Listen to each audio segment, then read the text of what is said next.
Se o avô fez essa maldade, se o pai fez essa maldade, com certeza Josias também vai desvirtuar Israel. Com certeza, ou melhor dizendo, Judá, com certeza ele vai afastar Judá de Deus, vai fazer com que Judá ainda continue se esquecendo de Deus. Mas não foi isso que fez. O interessante é que nós, lendo a história de Josias, a Bíblia já começa falando sobre reformas. Josias caminhou ao contrário daquilo que o avô fez, ao contrário daquilo que o pai fez. Ele chamou Israel de volta a Deus, ele chamou Israel de volta à palavra de Deus.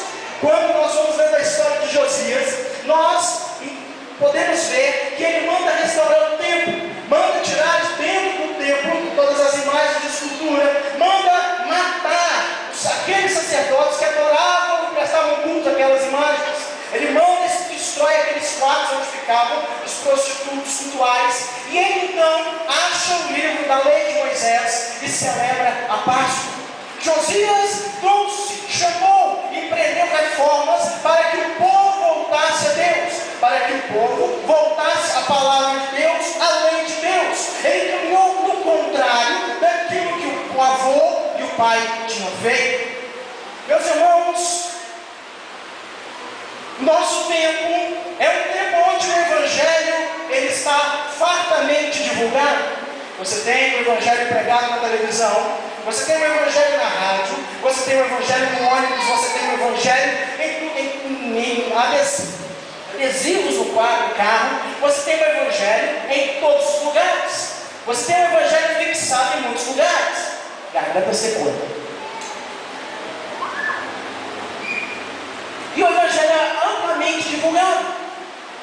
Mas o Evangelho, que deveria ser uma bênção para a nossa vida, acaba às vezes gerando algo que não é tão bom.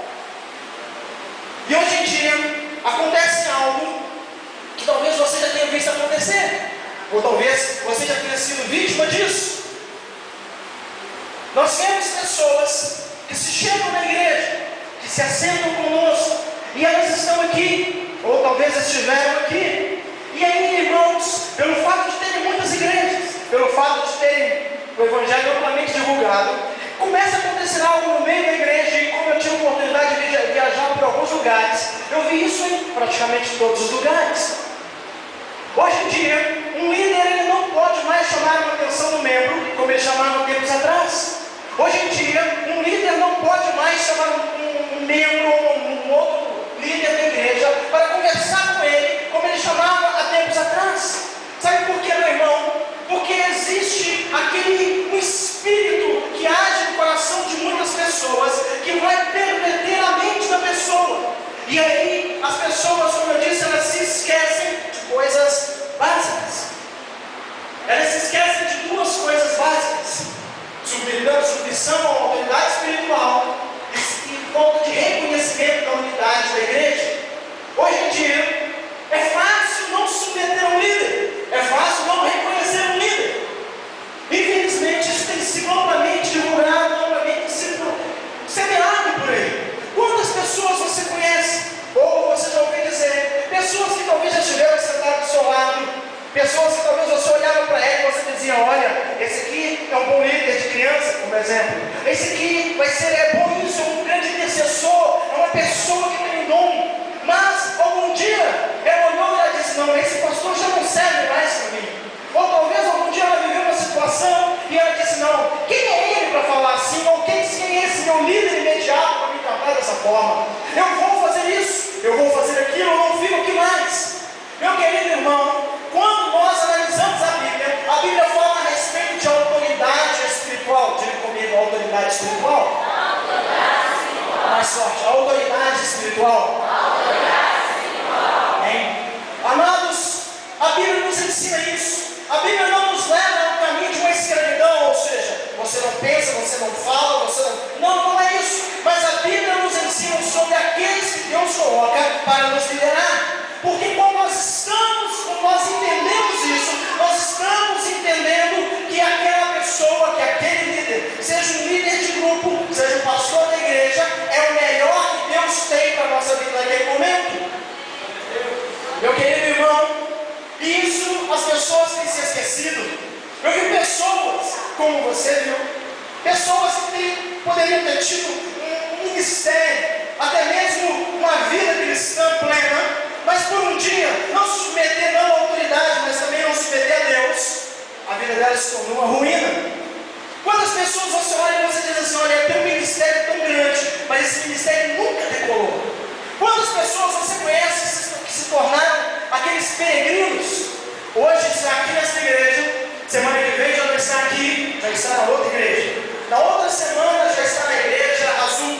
Na outra semana está na igreja vermelha. Na outra semana na igreja roxa e assim vai. Mas ela chega e ela serve aparentemente um bom crente. Mas no dia que ela se depara com uma autoridade espiritual, aquilo já não serve para ela.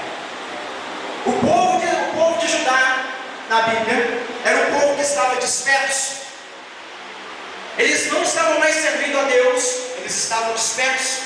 Adorava uma imagem aqui, adorava outra imagem ali, adorava uma imagem lá, adorava outra imagem aqui. Traduzindo, adorava um demônio aqui, adorava um demônio lá, adorava um demônio lá. Estavam dispersos, não estavam submissos a Deus, não estavam submissos à palavra, e por isso tiveram grandes prejuízos.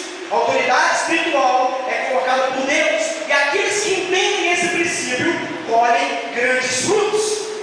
Quantas pessoas você conhece que são aquelas pessoas que, por não entender a autoridade espiritual, também não entendem a unidade da igreja e vão contra isso? São aquelas pessoas que talvez olham e dizem assim, ó, pastor Edmar, o senhor é um grande pastor, nós não precisamos considerar o pastor Robert, vamos, o senhor é o nosso pastor. E descarta. Isso faz o quê? Divide a igreja. Eles não respeitam a unidade da igreja. Meu irmão, quando nós entendemos a autoridade, entendemos que Deus faz duas coisas na nossa vida. Entendemos que Deus, em primeiro lugar, exalta a igreja, e em segundo lugar, Deus exalta a sua vida. Se você olha para esse cartaz e você está lá, quer viver que 2009 será um ano aceitável do Senhor na sua vida, nós temos que entender o princípio de autoridade espiritual. Se entender. Eu tive a oportunidade de ver os dois exemplos. Meu irmão, há um tempo atrás, nós estávamos numa reunião de pastores, uns dias atrás, e um pastor estava contando o testemunho dele. Ele foi de Betim e foi auxiliar durante algum tempo numa grande igreja quadrangular aqui da Grande BH. E durante um tempo ele estava lá. Ele tinha uma remuneração de um salário mínimo. E aí ele servia. Ele estava lá na quarta-feira de manhã, na quarta-feira à tarde, na quarta-feira à noite. Ele servia. Uma vez, um líder de uma outra igreja, de um outro, chegou perto e falou assim, olha, você é um bom obreiro,